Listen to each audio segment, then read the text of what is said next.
कभी कभी मैं सोचता हूँ कि मैं कौन हूँ, तो उत्तर मिलता है कि एक यात्री। क्योंकि आशय स्पष्ट है, यह आकाश से आया अकेले और एक निर्धारित समय पूरा करने के बाद फिर आकाश में चले गए अकेले।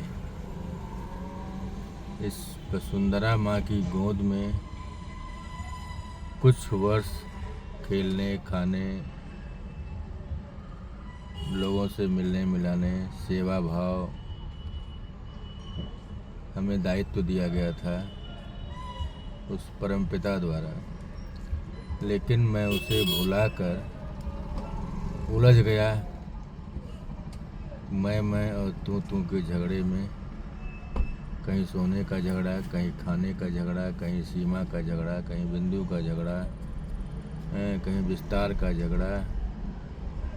मैं उस आनंद से वंचित रह गया जिस आनंद के लिए ईश्वर ने मुझे प्रकृति की गोद में, वसुंधरा की गोद में भेजा।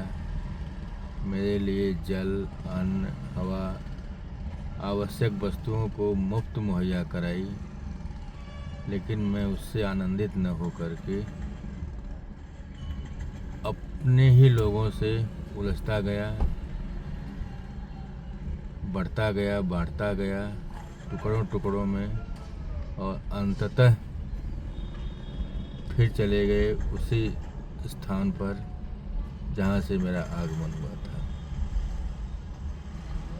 क्योंकि भारत एक ऐसी भूमि है जो यह बताती है, जो यह सिखाती है कि जो कुछ दिख रहा है वह सच नहीं है, और जो सच है वो दिख नहीं रहा है। लेकिन मेरा आध्यात्म उसी न दिखने वाले सच की ओर बार बार खींचता है, और जैसे ही मैं आध्यात्म की बिंदु पर पहुंचता हूं तो अंतरात्मा शुद्ध हो जाती है और सारे अनैतिक कार्य रोकने के लिए बंद कर देती है। और अनैतिक कृत्य रोकने के लिए मनुष्य के हृदय परिवर्तन अति आवश्यक है। उस पर किसी विभाग द्वारा, किसी सरकार द्वारा कोई बलात् प्रयोग करने से मनुष्य कुकृत्य से नहीं रुक सकता। उसे रोकने के लिए आत्मचिंतन, आत्ममंथन, भारतीय चिंतन, भारतीय साहित्य में, भारतीय दर्शन में बताए गए रास्ते सर्वोपरि हैं। और लोगों को यह मानना चाहिए, करना चाहिए, यह तय कर लें। मेरा यही निवेदन है कि यह जीवन क्षणभंगुर है, अभी है, कल नहीं रहेगा। तो ऐसे में सौहार्दपूर्ण वातावरण को बनाए रखें और आपसी सद्भावना बांटते रहें और प्रेम से रहें।